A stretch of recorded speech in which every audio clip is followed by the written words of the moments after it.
All right. Welcome, everybody. We're going to go ahead and get started. My name is Celeste May from Swango. I'm the State Director with Environment Oregon and the Zero Waste Program Director with Environment America. We're a national network of 29 state environmental groups that work to tackle the most profound problem of our time, which is a way of living that is destroying the natural world. And thank you all so much for joining us today for PIRG and Environment America's Waste is Out of Fashion webinar. This webinar is part of a series of briefings that PIRG and Environment America and our state affiliates are doing this fall for state policymakers and their staff, coalition partners, and our members about some of the key issues that we're tackling on the state level and beyond. So I'm going to put a link in the chat right now to our full briefing series, so you can see if there are other webinars that you'd be interested in joining over the next week or two.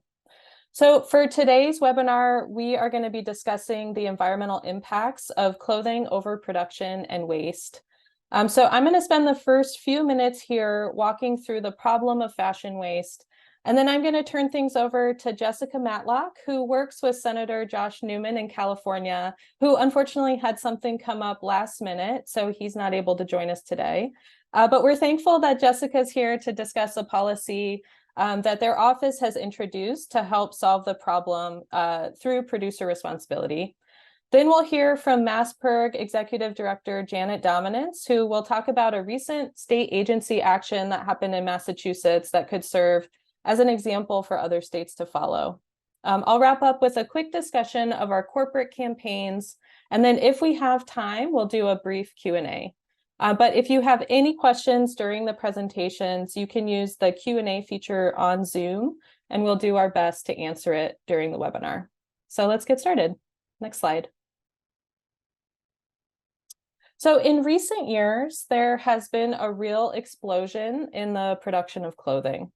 This has been driven in large part by the fast fashion industry that is hyper-focused on endlessly pumping out the next trend and for cheap. The amount of garments that are produced every year has doubled since the year 2000. And now over 100 billion garments are produced worldwide every single year.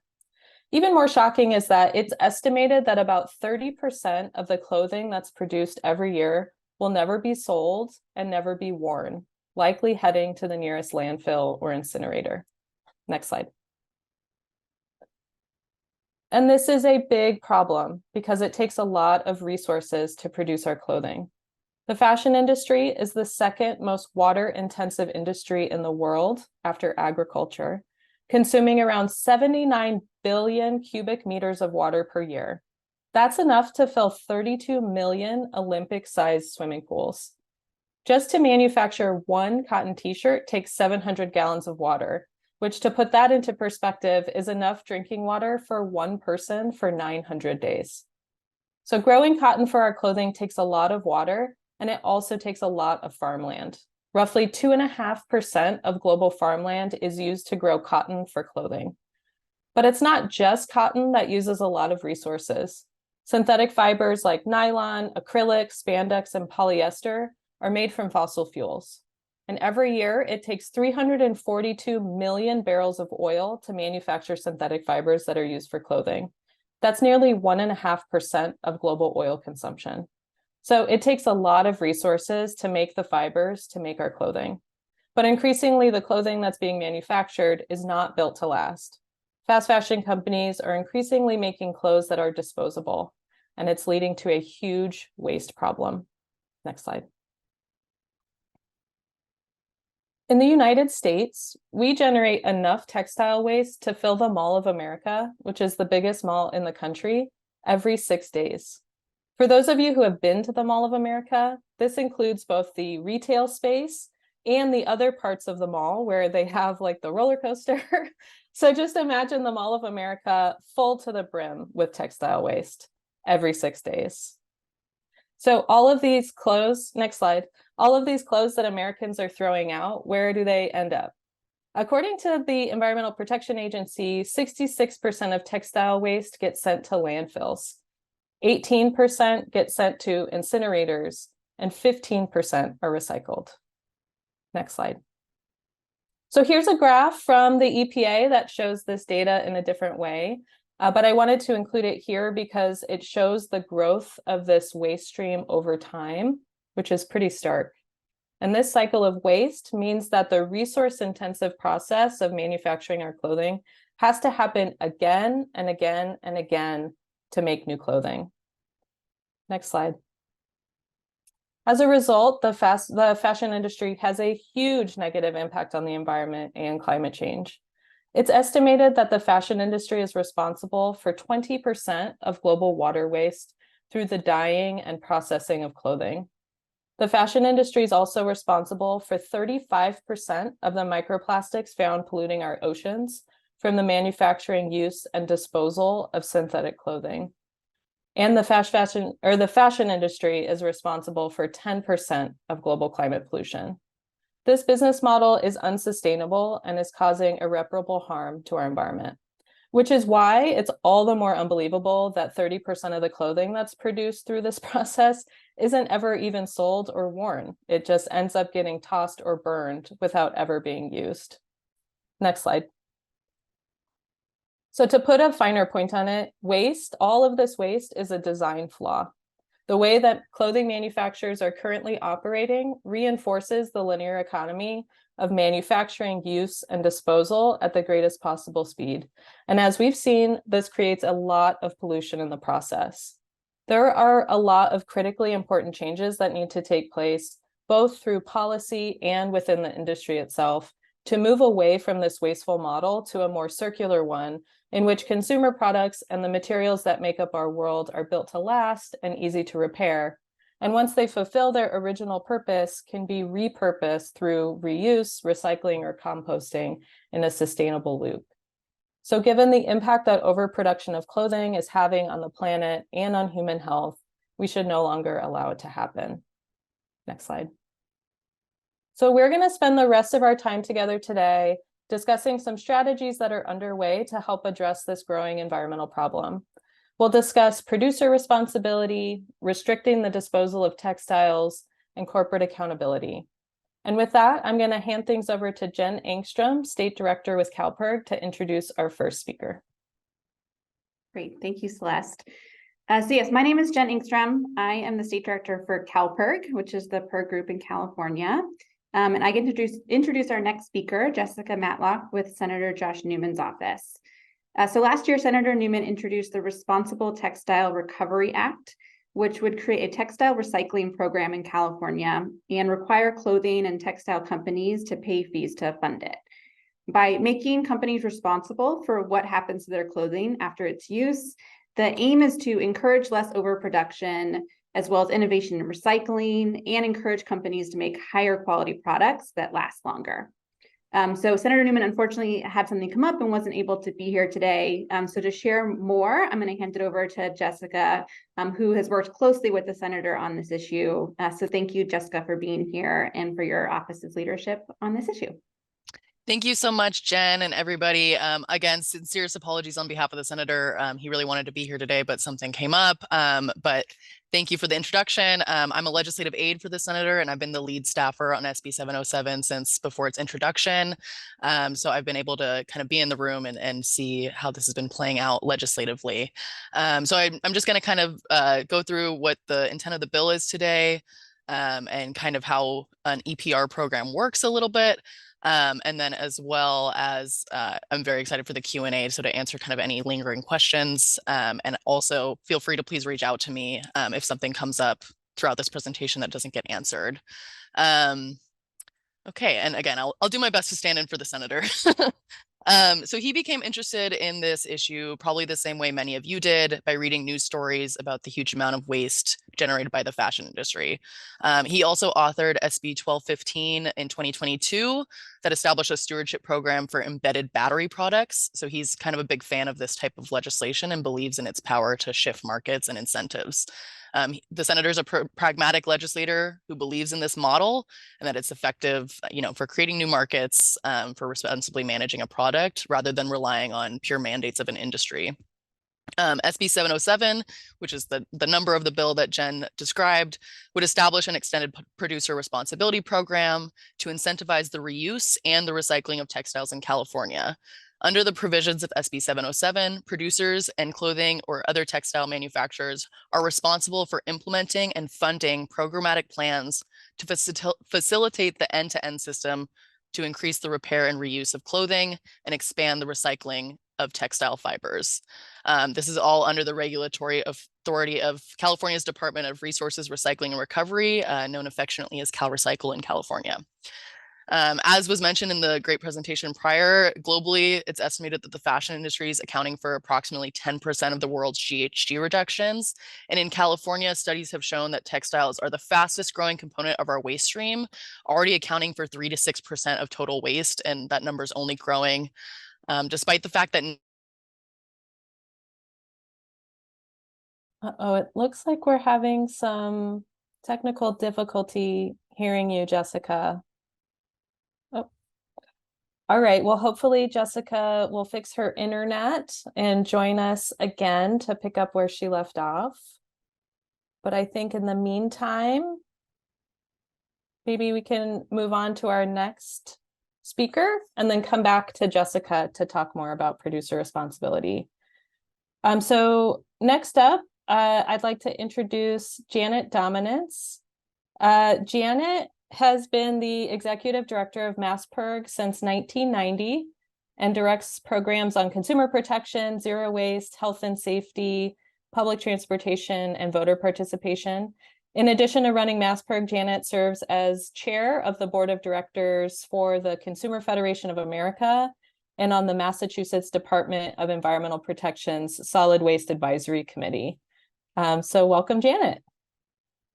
Thank you, Celeste. Oh, I hope my internet stays strong. Again, my name's Janet Dominance. I'm the director of MassPIRG and a senior member of the Public Interest Network. And I'm so happy to be here today with everybody. Thanks for having me. I want to start just by introducing myself and saying that this is personal for me. I've been working on waste and recycling issues for decades with MassPIRG. But I grew up in a household where this was, just a strong sensibility. I mean, the voices in my head from my grandparents and my parents are, my grandmother used to say to us, enough is too much. And, I didn't really know what that meant when I was a kid, but, working on these issues has made it clear. And textiles is a classic case study. Enough is too much makes sense to me now. Waste not, want not. That was a common refrain in our household. So I bring to this my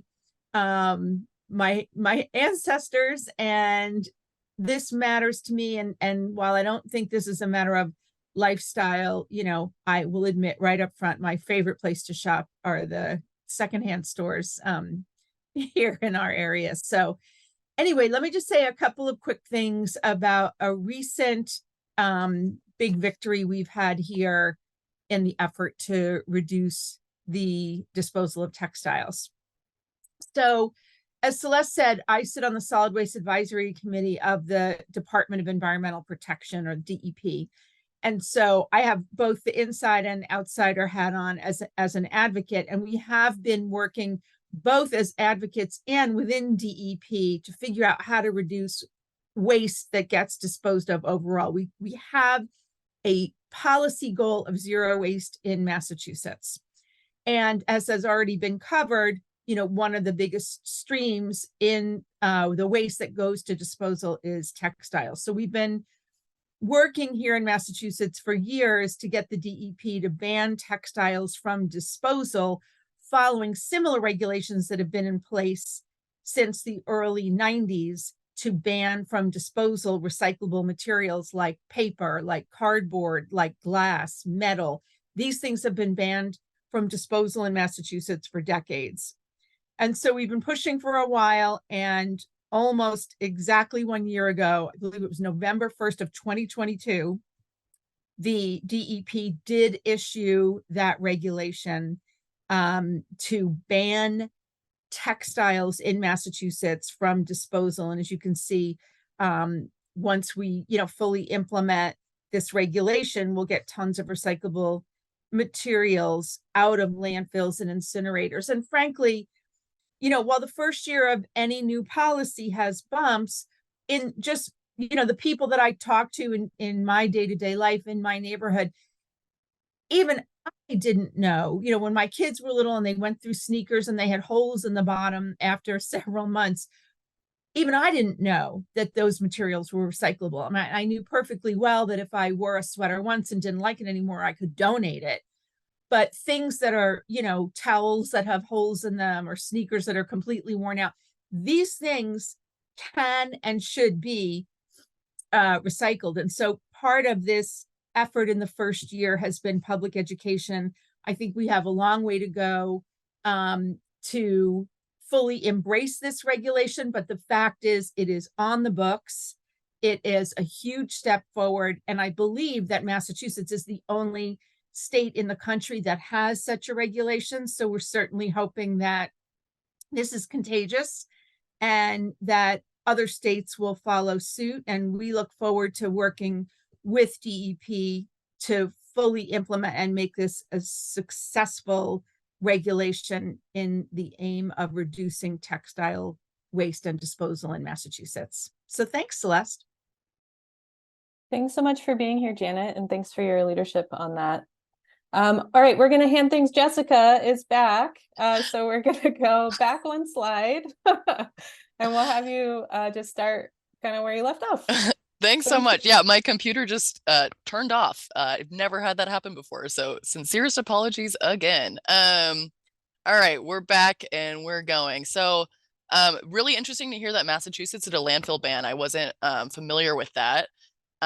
So the model of SB 707 kind of precedes in our minds a landfill ban because it's trying to create the markets for recyclable material. So let me just pull up my talking points again. Thank you. So as I was saying, and the slide before also said, 95% of these materials are actually quite recyclable. There just really aren't the markets to do so. So 707 will mandate that producers fund the end of life of the materials. Currently across California and across the United States, there are active thrift stores and charities and clothing collectors that serve as that effective second market for reusable goods and textiles and fashion waste. But when those garments, are donated and they're damaged or they're unusable, they end up in landfills or sometimes overseas markets where there's less recycling infrastructure than there is here and less landfill safety standards.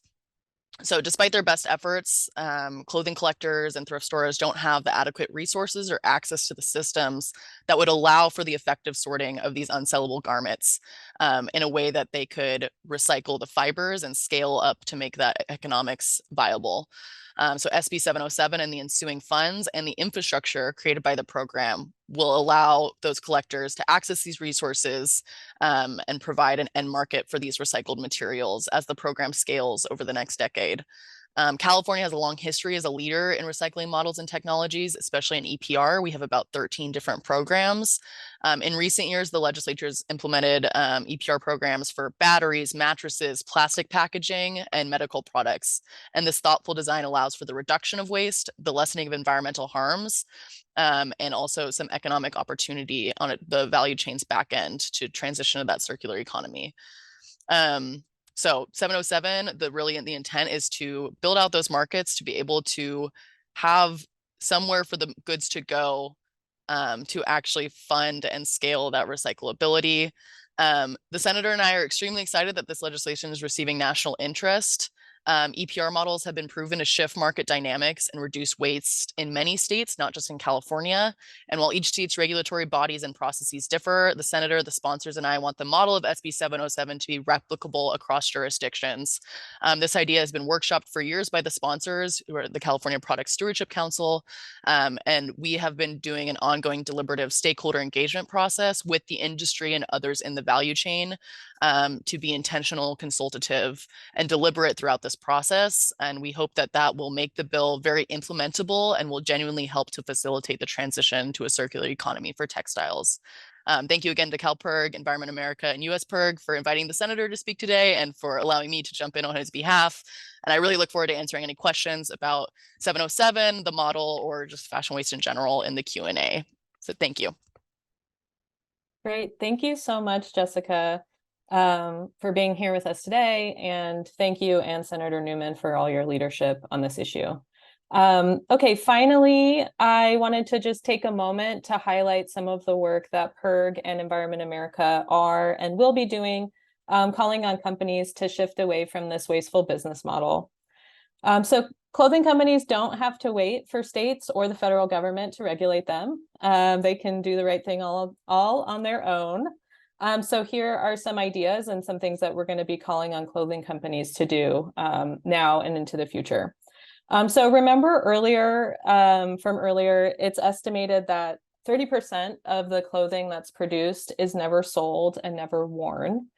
And it's a dirty open secret of the fashion industry that a lot of times those new never worn clothes are simply sent to a landfill or an incinerator.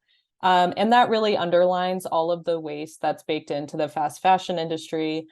So we've launched a corporate campaign calling on Forever 21 and other fast fashion companies to publicly commit to not trashing or burning unsold clothing.